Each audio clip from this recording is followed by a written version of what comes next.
Jadi selama ini kita mengaku hamba Allah itu belum benar. Belum bujur lagi hamba Allah. Orang yang benar kehambaannya, orang yang bujur-bujur jadi hamba Allah artinya. Apapun yang datang dari Allah itu tidak berubah hatinya kepada Allah. Baik itu nikmat, baik itu cobaan. Karena dia yakin itu dari Allah. Allah itu maha tahu, Allah itu maha penyayang, Allah itu maha bijaksana. Dia yakin itu apapun yang datang dari Allah tetap hatinya, tidak merubah hatinya kepada Allah Subhanahu wa ta'ala. Nah itu orang yang benar-benar mempunyai sifat kehambaan.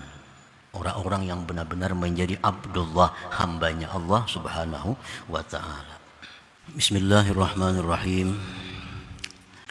Salawat dan salam atas junjungan kita Nabi besar Muhammad sallallahu alaihi wasallam dan seluruh keluarga, sahabat, zuriat dan pengikut beliau sampai hari akhir. Apabila engkau diberi oleh Allah nikmat-nikmat duniawi, kekayaan, kepangkatan, kemuliaan, kesehatan, puji-pujian dan lainnya, engkau lapang hati dan gembira. Dan apabila engkau ditegah dari yang demikian itu nikmat-nikmat dunia, dengan bahwa berganti nikmat-nikmat dunia itu dari kaya kepada fakir, daripada mulia dengan kehinaan,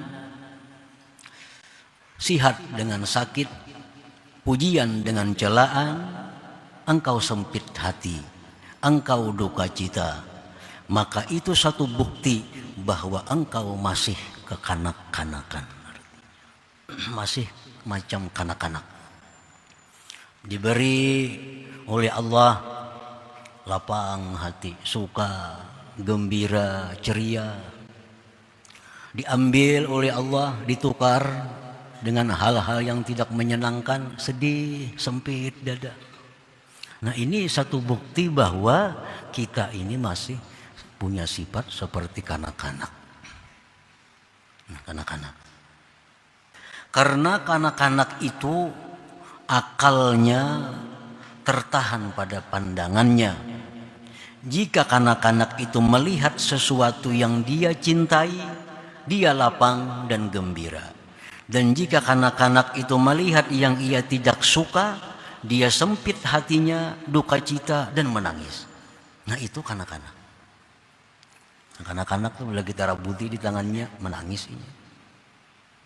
Bila apa namanya hendak kita ambilkan tertawanya.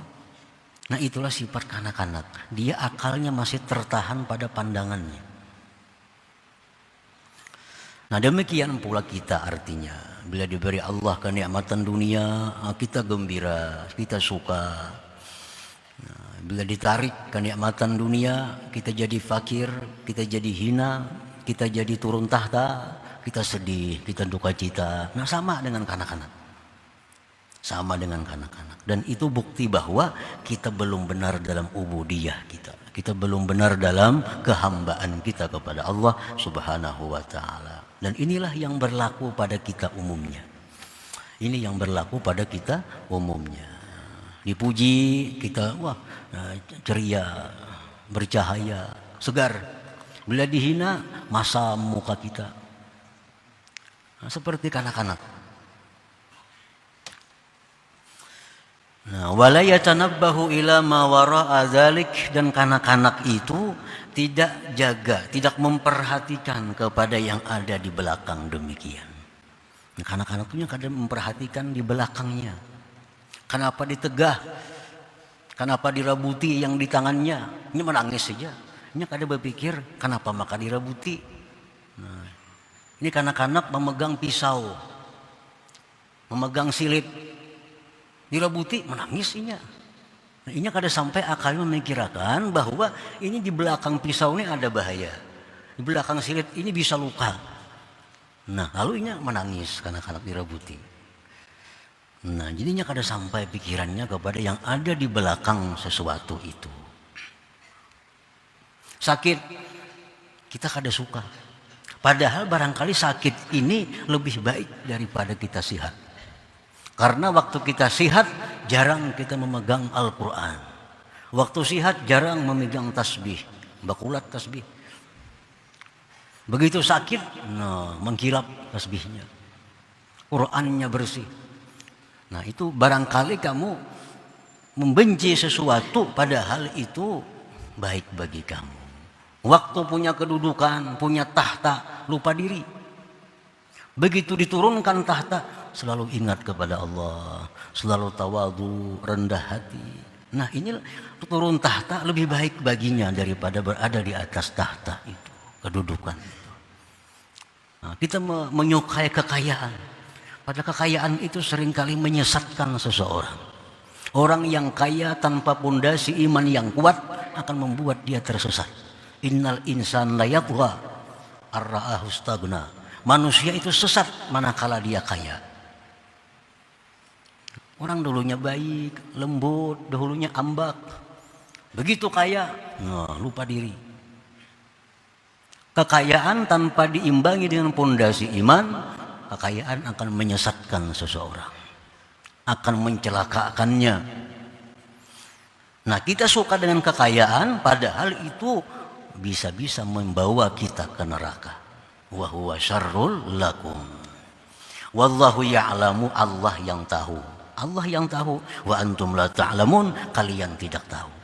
Nah, hal-hal seperti ini kanak-kanak kada sampai pikirannya. Sampailah kanak-kanak pikirannya itu kada sampai. Kanak-kanak terbatas akalnya pada pandangannya. Nah, kada bisa menjangkau apa yang ada di balik sesuatu itu. Itu kanak-kanak, sifat tufuliyah, kekanak-kanakan tadi. Nah, para muhibbin rahimakumullah. Bila kita suka gembira waktu diberi, bila kita sedih sempit waktu ditarik. Satu, tanda kekanak-kanakan. Dua, tanda tidak benar seorang hamba. Jadi selama ini kita mengaku hamba Allah, itu belum benar. Belum bujur lagi hamba Allah.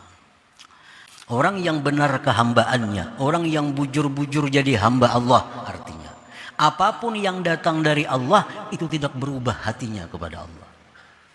Baik itu nikmat, baik itu cobaan. Karena dia yakin itu dari Allah, Allah itu maha tahu, Allah itu maha penyayang, Allah itu maha bijaksana. Dia yakin itu apapun yang datang dari Allah, tetap hatinya, tidak merubah hatinya kepada Allah Subhanahu wa ta'ala. Nah itu orang yang benar-benar mempunyai sifat kehambaan. Orang-orang yang benar-benar menjadi Abdullah, hambanya Allah Subhanahu wa ta'ala. Nah, para muhibbin rahimakumullah. Jadi orang yang berakal, yang benar-benar hamba Allah, apabila diberi nikmat, kaya, kedudukan, pujian, sebagainya, dia syukur kepada Allah. Arti syukur, dia ingat bahwa ini adalah dari Allah. Nah, dia gunakan di jalan Allah. Dan dia hazira, dia waspada. Dia waspada. Apa waspada? Barangkali yang diberikan Allah ini adalah makar minallah. Ini tipu daya. Ini tipu daya. Nah, orang yang dulunya suka beribadah kepada Allah, orang yang dulunya takwa kepada Allah, begitu dapat nikmat lalu turun ketakwaannya, lalai kepada Allah, berarti nikmat itu adalah makrullah, perdaya dari Allah.